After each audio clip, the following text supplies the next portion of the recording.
The groans of a man in obvious pain. Medics come down the aisle to help. According to the person who films this footage on a flight from Siberia to Moscow, it's Russian opposition leader Alexei Navalny. Later, he's seen on a stretcher being put in an ambulance, seemingly unconscious. Now in a coma in the city of Omsk, doctors say they're working to save his life. Naturally, poisoning is considered as one of the possible reasons of the deterioration of the condition. But besides that, there could be a number of acute states that lead to the same clinical signs. We are working on everything: eliminate, confirm and work. Unfortunately, I cannot tell you more. Navalny's colleagues are already convinced his illness doesn't have any natural cause. Speaking on Navalny's live YouTube channel, his spokeswoman, Yarmysh, said doctors who told her they were confident he'd been poisoned to start with are now too scared to say this. She thinks whatever it was in his tea, and she also said claims made on social media that he was drinking alcohol the night before and this reacted with medication are false.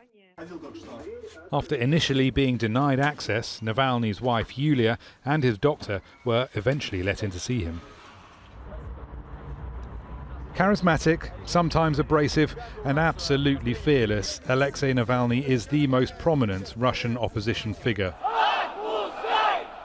By exposing the corruption of Russia's governing elite, he's built a huge following of mainly young people. Drawn to protest by his investigative YouTube videos, Navalny's followers have shown a willingness to defy police batons and prison time.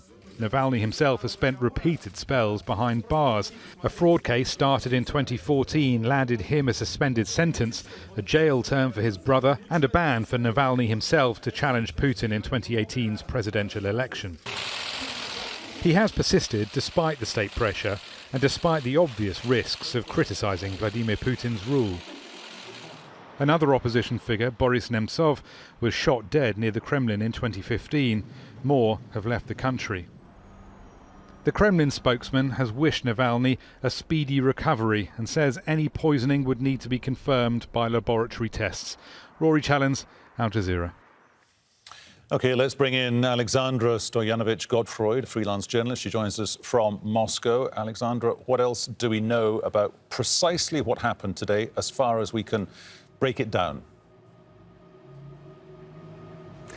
As far as we can break it down, what happened today is that he regularly boarded the plane to come back to Moscow from Siberian town of Tomsk. According to his press secretary, he only had one tea at the airport cafe, and very short after boarding, he felt very ill, started sweating.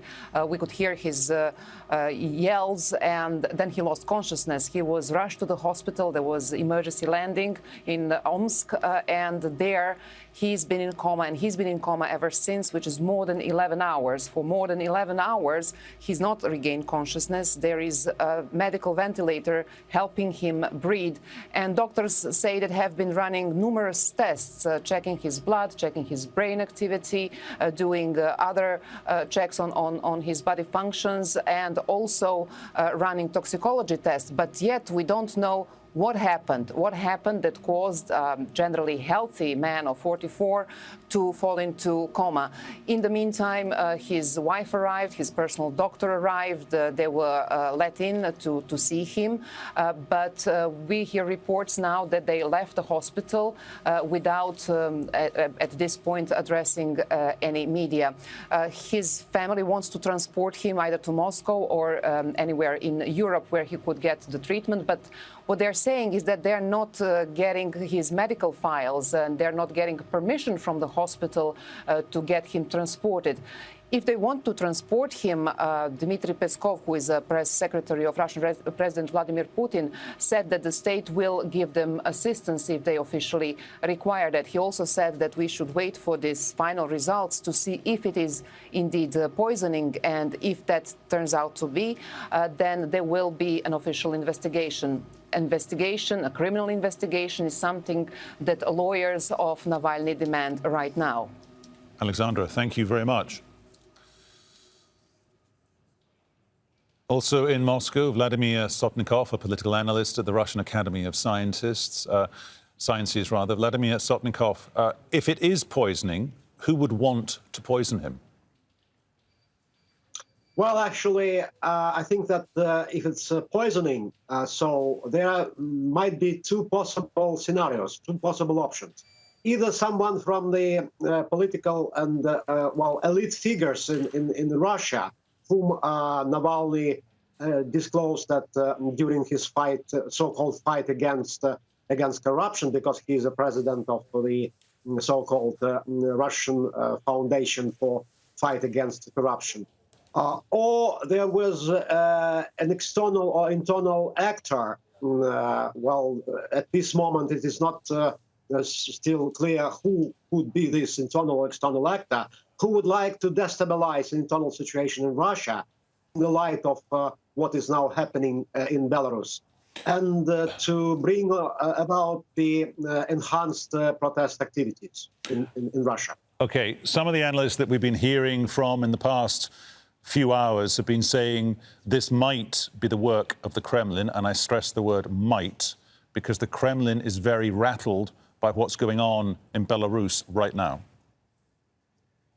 You know, actually, as for my opinion and for my analysis of the situation with Alexei Navalny, I completely exclude the fact that Russian authorities, high Russian authorities, could have anything to do with this fact. And this proved by the situation when, as you rightly said in your news, that the presidential press secretary Dmitry Peskov said that if Alexei Navalny or one of his colleagues or someone from his colleagues would like him to be transported to any European country, say Germany or France or even to Moscow, the state, the government will give him all support.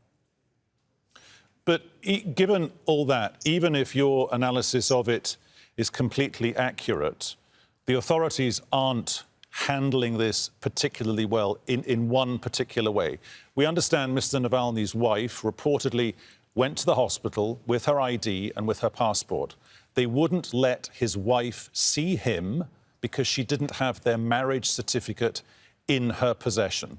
That is at least harsh, given that by that point he'd been in a coma for several hours with no sign of coming out of the coma, and they hadn't been able, at that point the doctors had not been able to say, yes, he's had a stroke, he's had a heart attack, or it's pneumonia, some other condition that could have ended up with him being in hospital.